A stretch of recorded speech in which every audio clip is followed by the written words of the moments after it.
Every weird fetish in 21 minutes. My weird fetish is honestly money. Whenever I see a good, $5 bill, I just want to beat off into it and maybe make the dollar bill a coin because you know how hard it will become after that nut dries. For mycophilia, it's a Sunday afternoon and you're lying in a park feeling all cute when it For mycophilia, guys, I think that means people have fetish for me. So when maybe that means I really am the handsomest man alive. grasshopper suddenly decides to take a scenic stroll up your arm. Now, Oh no. most people would swat it away faster than you can say pest control, but for someone with formicophilia, this tiny invader Oh is no. not an annoyance. It's a VIP guest delivering a special thrill. Yes, formicophilia is a fetish where individuals are aroused at the sensation of insects crawling on their skin. To them, the sensation of an insect on their skin isn't a creepy crawly nightmare. It's more like a ticklish, tantalizing. So let's say a bug crawls on you when you're sleeping. Are you just gonna wake up with like a raging boner?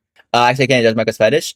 This is not my fetish. The fuck you mean Micah's fetish? Yeah, I think he meant for Micah-philia, which I thought would be like I'm sexually attracted to Micah. That's pretty common. Spa treatment. The gentle tickling or biting sensation can trigger physical arousal, often heightened by the psychological thrill of engaging with something taboo or unconventional. It's like combining the adrenaline of a scary movie with the tingles of ASMR, except the actors are ants, spiders, or beetles, and their scripts are all improv. To make this bizarre fetish more weird, mycophiliacs actually love the idea of being a source of food for these insects. They literally find delight in turning themselves into a living banquet, and the more adventurous among them might even get creative and sprinkle honey or sugar on. I actually don't know what to say to this. You would do this? I would not, spell. Well, I would cover myself in honey. I was thinking for a sub goal, I would just do one stream where I just covered myself in honey. I don't really know what the sub goal would be, but I just thought, damn, maybe I should just cover myself in honey one day. And then like the girl, and then like the girls start watching, and they're like, oh my gosh, dude, I didn't know your physique was so good. I mean, you should cover yourself in honey more often. And I'll be like, I do it every day. And then they come to stream and they're like sexually aroused. On themselves to lure the ants or insects. But of course, formicophilia comes with risks. Let's not pretend that letting insects crawl on your skin is the same as a stroll through a candy store. Some bugs bite, some sting, and others might leave you regretting your choices very fast. However, formicophiles often pick their... I just feel like any person that wants to get bit by a bug and is sexually aroused by it might not care if they get diseases from it. Even if you get AIDS, maybe it's just like it's another part of the story for them. But now they have AIDS, they can kind of like spray the bugs away whenever they get done with them biting it. They're like, okay, I have AIDS now. I'm going to piss on this bug so I can get it to stop biting me. I think I'm done with this session.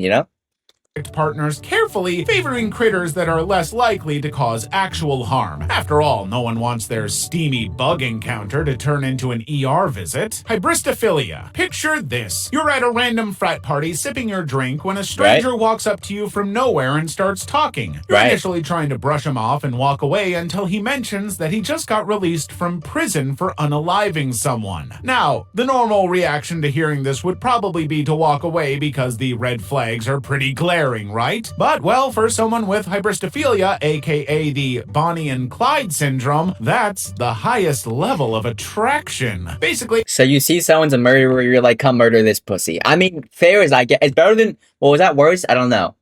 But I think it's not the same as, liking bugs. I would say maybe it's not as bad. Hybristophilia is a psychological phenomenon where individuals feel attracted to people who've committed crimes. The term comes from the Greek word... maybe that's why girls like me, because like I stole so many hearts that I'm a criminal.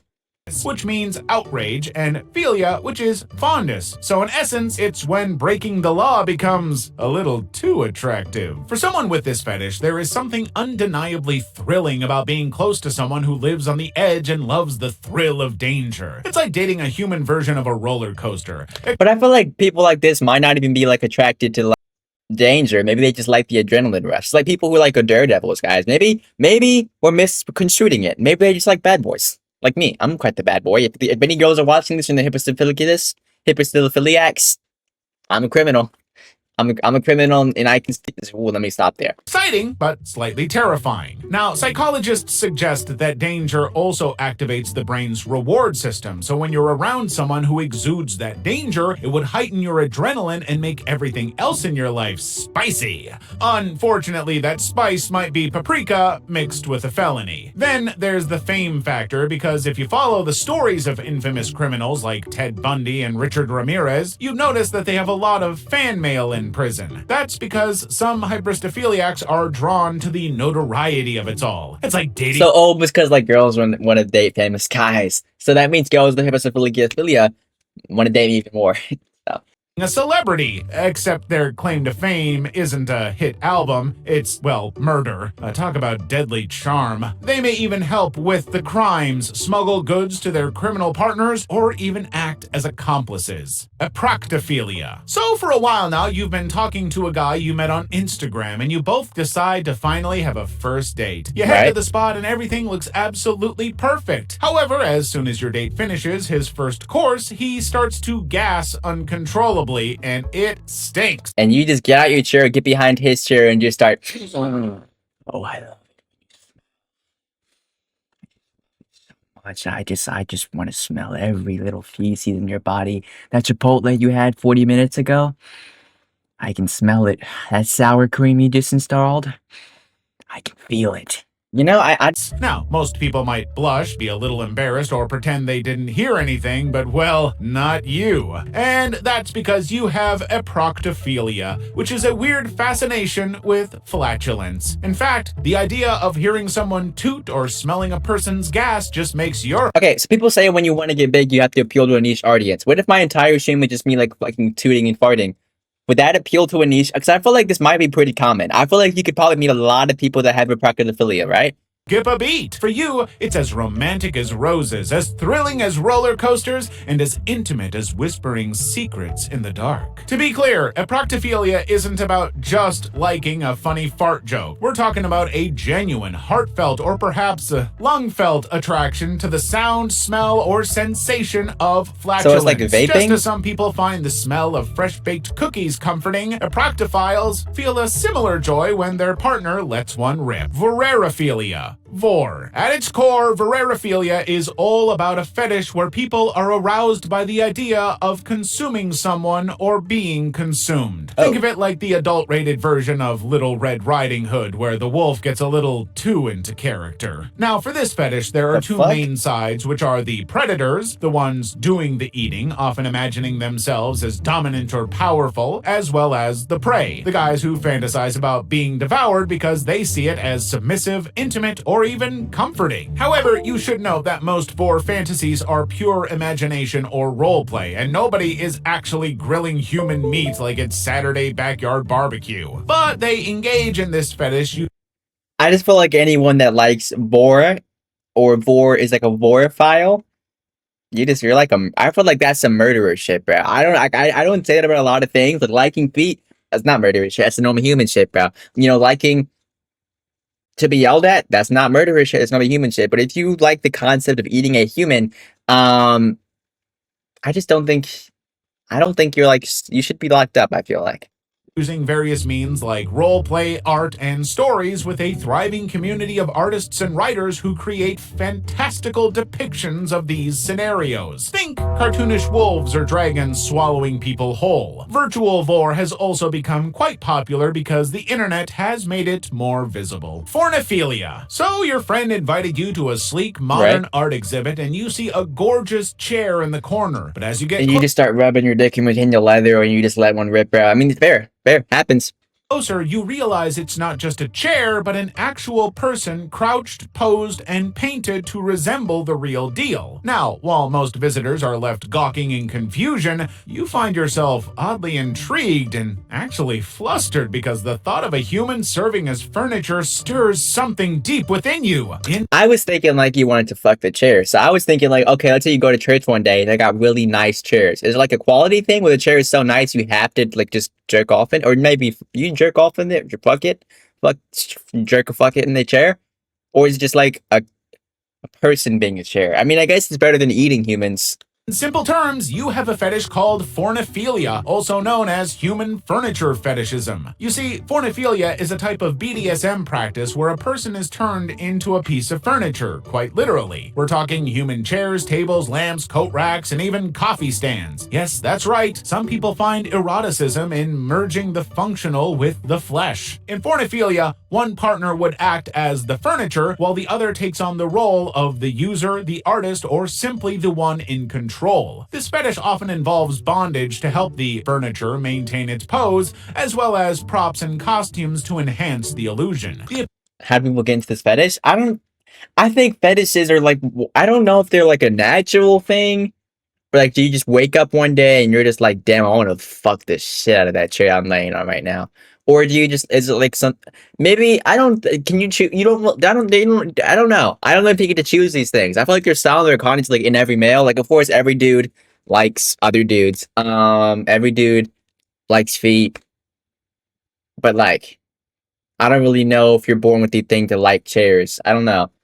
In the physical restraint, objectification, and sometimes even the endurance required to hold a particular form for long periods. It's definitely a niche kink, to say the least, but for those who indulge, it's a perfect blend of submission, creativity, and power dynamics. Autoplushophilia. After getting hounded by your niece to find a new stuffed teddy, you finally gave in and walked into the toy store, and as soon as your eyes landed on the giant fluffy teddy bear, you know it's definitely coming home with you. And not because you want to give it to your niece. Oh, it's the people who cut a hole in teddy bears and fuck it. That's fair. I mean, that's fair, bear. I'm not saying, well, no. Maybe it's because, well, I'm not saying it's fair. Like, fair. I'm not saying it's good. It's not good. You shouldn't do that. But I'm just saying, like, if you did do it, no? Oh, okay, I'll watch. It's actually because you have a weird fetish called autoplushophilia, so you derive excitement and sexual arousal from imagining yourself as a stuffed animal. Yeah, you heard that right. While most people see a teddy and think cuddly friend, you see a plushie and get turned on by the idea of becoming one. Autoplushophilia is a subset of objectophilia, which is an attraction to inanimate objects and closely related to roleplay or transformation fetishes. However, its defining feature is that the individual doesn't simply love plush toys, they want to embody one. It's less about collecting stuffed animals and more about imagining or enacting themselves. So does that mean furries are kind of secretly autoplusophiliacs, or like, is it like a lower level of autoplusophilia? Toy complete with fluff, fur, and button eyes. Think of it as teddy bear cosplay, but taken to a very personal level. However, the thing with this fetish is that most people engage and find the appeal in it because of the comfort and safety. Stuffed animals are often associated with warmth, comfort, and childhood innocence. So by imagining themselves as a plushie, individuals may tap into those feelings of security and nostalgia. I mean, who wouldn't want to live their best life as a snuggly teddy bear free from adult worries? I've been told that I'm actually kind of like a snuggly teddy bear. If any girls are watching this, I've been told I could take away all the problems of the world. Really, when you hold me in your arms and you just start maybe you touch down there a little bit. I've been told I can be quite Ted like.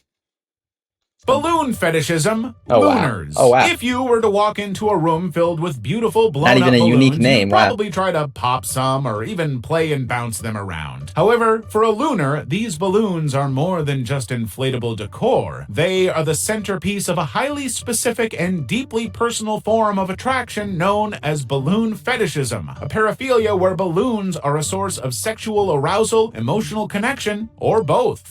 So is it like a color thing? Kind of like advanced racism, or is it like if you see a bad bitch drawn in a balloon, you're gonna just like start rubbing your dick on it, you know, like getting that, well, I guess curvature going on because it's a circle, so it's kind of like you're going up. But I guess because balloons don't really have holes. Well, they have holes. I'm gonna stop talking.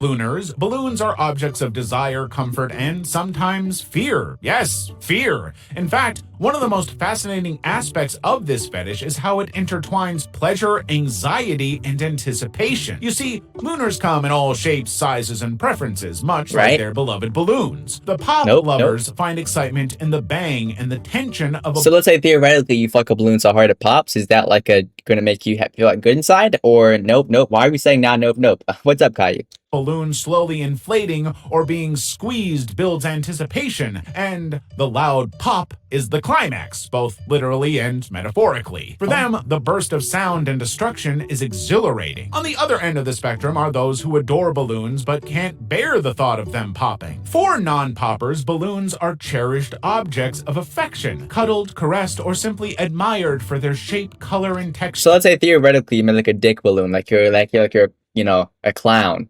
Would they admire it the same as like a normal balloon, or are they only like round balloons? Maybe they're little size just. That's what I come to, by the way. Okay. However, as with any fetish, being a looner can come with its own set of challenges. Many looners feel self-conscious or misunderstood about their interests, especially since balloons are typically associated with children. This can make it hard for them to share their desires with others. But online communities have provided a safe space for There's an online communities for people who want to fuck balloons. How do I get an invite? I want to investigate that community.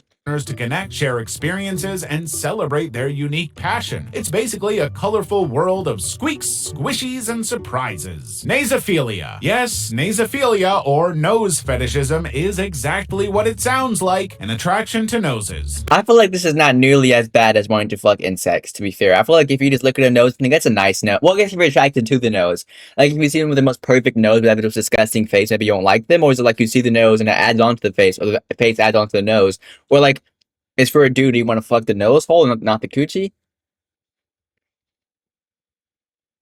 Basically, for people with nasophilia, noses aren't just functional breathing apparatuses or sneeze factories. They're objects of beauty, sensuality, or even desire. The curve, the nostrils, the symmetry or asymmetry, the little tiny hair follicles inside, and the two tiny holes are absolutely captivating. Now, at its core, nasophilia is a form of partialism, meaning the focus of sexual attraction is on a specific body part. In this case, the nose. It could So, be like, isn't it kind of just like attraction? Like, if you're attracted to a girl that has just some big ass badonkas, I don't think that's a fetish. of the nose, or even specific actions like sniffing, sneezing, or flaring nostrils that evoke desire. Some even have specific preferences. Some nasophiles might prefer sharp, angular noses, while others are drawn to round, bulbous ones. Large noses might exude power and confidence, while small noses can appear delicate and cute. And let's not forget nostrils. Yes, even those have their admirers. For these guys, a nose isn't just a nose, but it's a work of art. Well, like many fetishes, nasophilia doesn't have a single clear cause, but there are several psychological and social factors that might contribute to someone developing this unique attraction. For instance, a person who grew up with positive memories involving noses, like affectionate boops or playful interactions, might evolve into a fascination So you're saying in adulthood. Oculolinctus, you meet a also known Why is it not let me as pause? worming in some Not let me circles, pause. is a Not let me pause. I paraphilia can't that pause. involves I'm stuck. deriving I'm stuck sexual looking at something arousal about warming. Stop. Okay.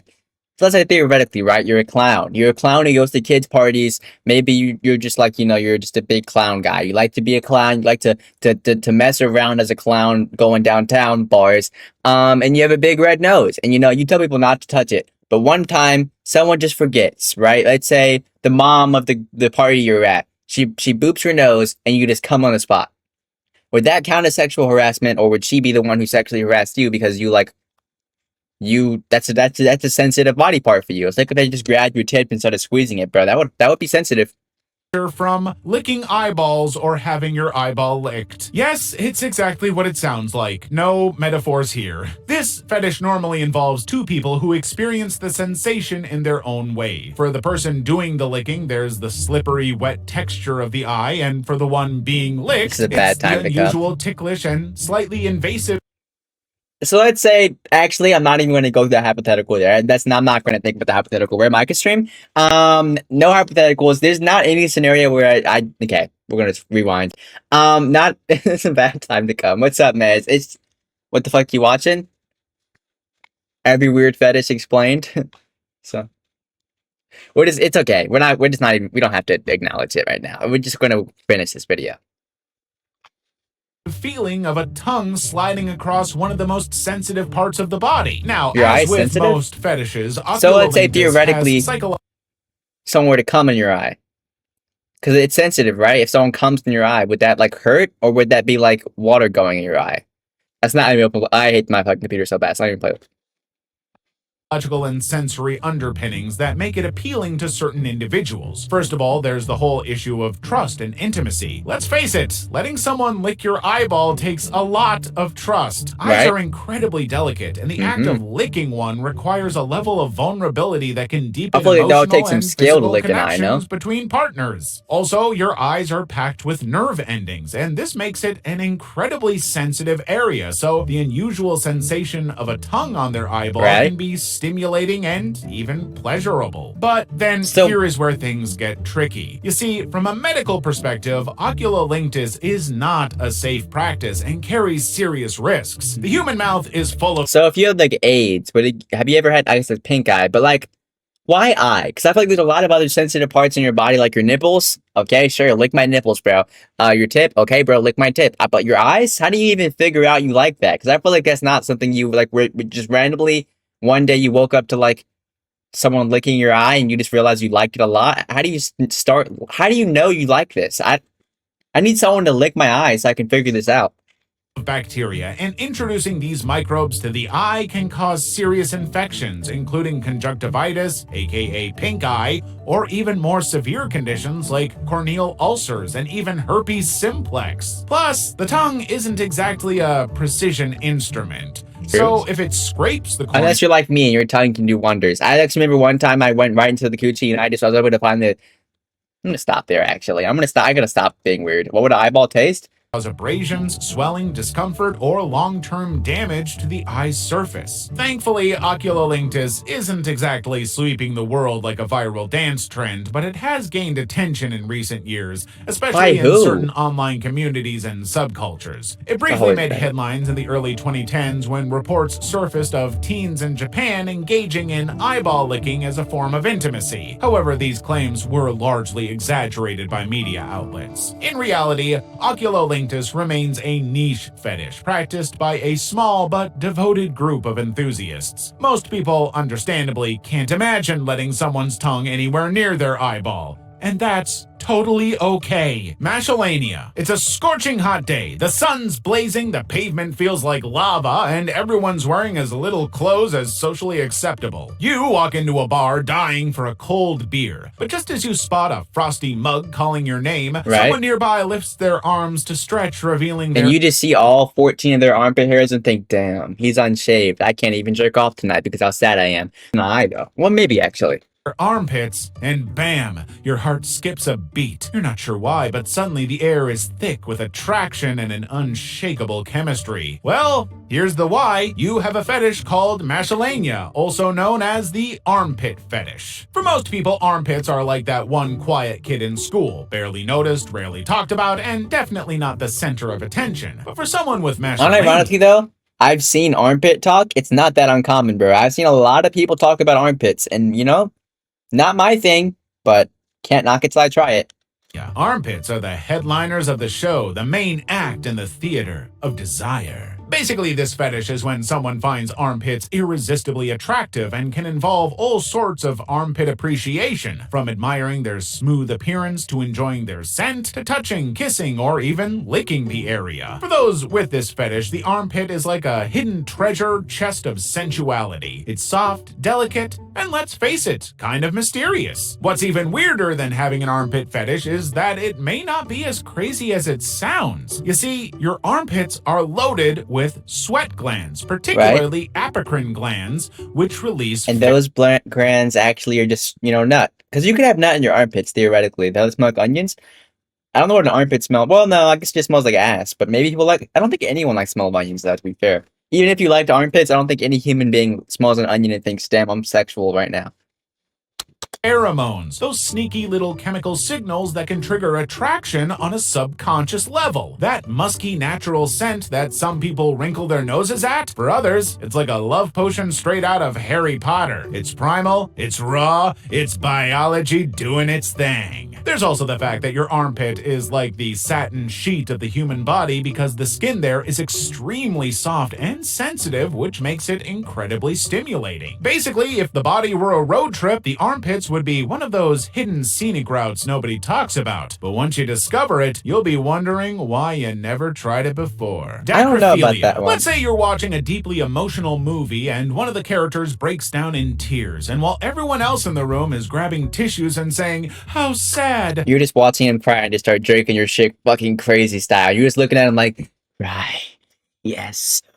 Yes, cry. I know this movie is so sad, bro. That's an interesting one. I mean, that's gotta be like a little bit of killer. There's a little bit of a killer shit. That's some killer shit, bro.